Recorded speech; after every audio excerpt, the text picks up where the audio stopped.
Hello everyone and welcome to Electrical Engineering Tutorials. In this tutorial we explain how to compute the voltage step response of an RL circuit by using the Laplace transform. And here's the problem formulation. The electrical circuit consists of the voltage source Vs, resistor with the resistance of R, switch S, and an inductor with the inductance of L. At the time t is equal to 0, the switch S is closed. Find the voltage and the current in the circuit for t greater than or equal to 0. In this video tutorial, we explain how to solve this problem by using the Laplace transform techniques. We have created a separate video tutorial explaining how to solve this problem by using ordinary integrals. That tutorial is given in the description below this channel. Let's solve this problem. Immediately after we close the switch S, the circuit will look like this. The current I will be generated and the current flow direction is shown over here. The next step is to derive the differential equation describing the dynamics of this circuit. For that purpose, let's denote the voltage drop across the terminals of our inductor by VL. Similarly, let's denote the voltage drop across our resistor by VR. Obviously, from this circuit, we have that Vs is equal to VL plus VR. Now, from the Ohm's law, we have that VR, that is the voltage across the resistor, or the voltage drop, is resistance multiplying the current. On the other hand, from the basic law describing the dynamics of the inductor, we have that VL is simply the inductance L multiplying the first derivative of the current. If we substitute these values in this equation, we obtain Vs is equal to, let's see, L di over dt plus R multiplying I. This is the ordinary differential equation describing the dynamics of this circuit. Let us write this equation in a little bit more convenient form. That is, I'm going to put the current on the left hand side and I will obtain this equation. Here, Vs is the constant voltage. Our goal is to compute I of t as a function of time for time greater than or equal to 0. Here, for clarity, I wrote this equation once more over here. We will solve this equation by using the Laplace transform techniques. For that purpose, we need to introduce the following notation. First of all, the Laplace transform will be denoted by the operator that looks like this. Then, the Laplace transform of I of t, that is of the time domain signal, is denoted as a capital I of s, where s is a complex Laplace variable.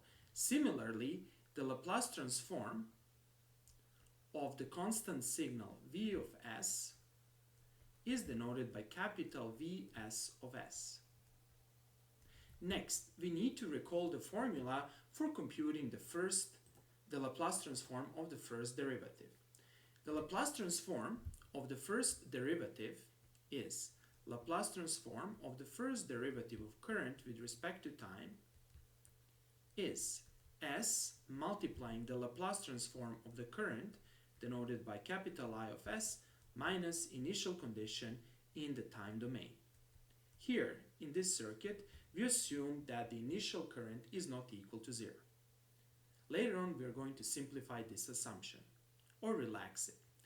Okay, now that we have these expressions, we can apply the Laplace transform to the left and the right hand sides of this equation. Consequently, we have Laplace transform of the left hand side of the equation looks like this. Let's not forget the constant L di over dt, and over here plus we have Ri is equal to Laplace transform of the right hand side. That is the Laplace transform of Vs. Since the Laplace transform operator is a linear operator, we have the constants can get out, and we will have Laplace of di over dt.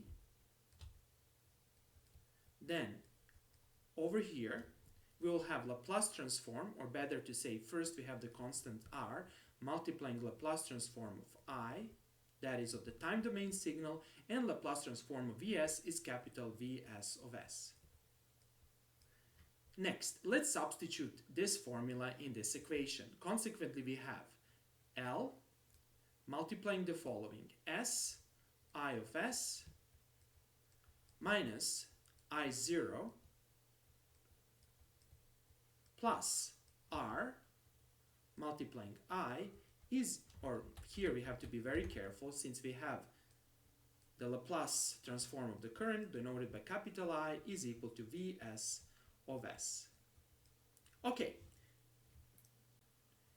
Here for clarity I wrote the equation at the top of my screen, and let's simplify this equation. So we have, let's see what we have multiplying I of s. We will have L multiplying s from this term over here. Then over here we will have R. So we can write this Ls plus R, and then in parentheses we will have I of s. And then we will have L multiplying I of 0, and if we put this on the right hand side, we will have this is equal to L multiplying I of 0 plus Vs of s. From this equation we obtain that I of s is equal to L multiplying I of 0, and over here we will have Ls plus R, and over here we will have Vs of s Ls plus R. Furthermore, let's simplify these expressions. We can write these expressions as I of s is equal to, over here from this part we can take one L out, and in the numerator we will have s plus R over L. And then in the numerator we will have L multiplying I of 0. Then we will have here in the same manner 1 over L multiplying Vs of s, s plus R over L. The reason for using this simplification is to make sure that we will have a canonical form of the Laplace transform for the exponential function, and you will see that later on. L and L can be cancelled, and finally our expression for Is becomes this. Is is equal to I of 0 divided by s plus R over L, and then we will have the second term 1 over L multiplying Vs of s divided by s plus R over L. Now, since V of s is a constant signal, we will have that Laplace transform of V of s, which is denoted in our case as Vs of s, is lowercase v of s divided by s. Here make sure that you make a distinction between Vs capital and lowercase vs, since Vs lowercase is a time domain constant signal. Good, let's substitute this expression over here, and finally I of s becomes I of 0 over this term, nothing is being changed here, and then over here we'll have 1 over L multiplying Vs, and in the denominator over here we will have s multiplying s plus R over L. Good. Now, our goal is to compute the time domain expression or the inverse Laplace transform of these two terms. First of all, to simplify notation and to simplify calculation, let's split this into two sections. Let's call the first term I1 of s, and let's call the second term I2 of s. That is, I1 of s corresponds to this complete expression, and I2 of s corresponds to the second expression over here. Now, in the time domain, we will have that I of t is the inverse Laplace transform of the first expression, which will be denoted like this, plus inverse Laplace transform of the second expression, which will be denoted by I2. So let's compute I1 of t. I1 of t is super easy.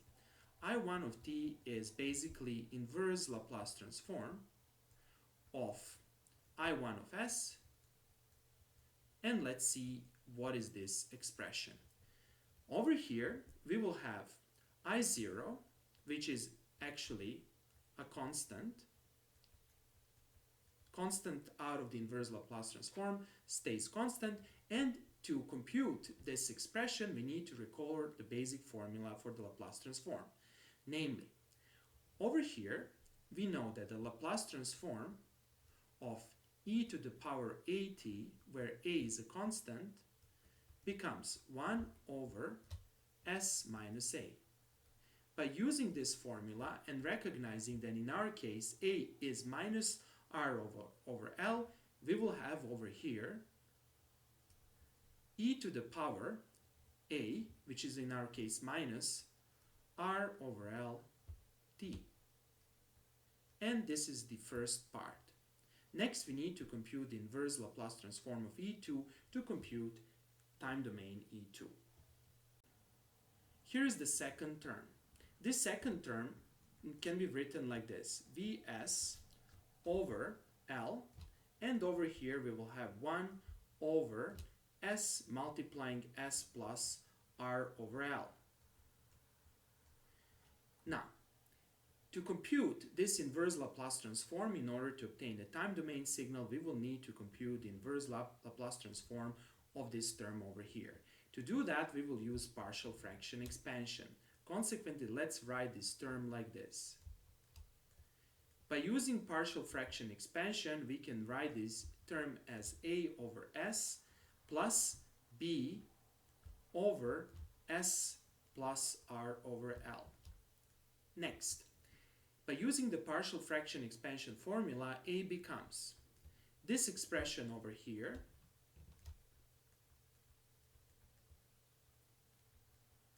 multiplied by this specific pole, or this specific expression, and evaluated at the pole s is equal to 0. That is at this pole over here.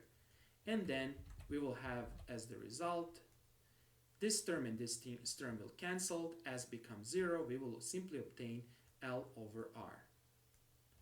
Next, let's compute B. To compute B, we will have the following expression. Again, we will have the original expression. However, this time we need to multiply this by this expression in the denominator. And we need to evaluate this expression at the pole of this denominator, and the pole is s is equal minus r over L. And this term is being cancelled with this term, and as the result, we obtain the following. We obtain minus L over R.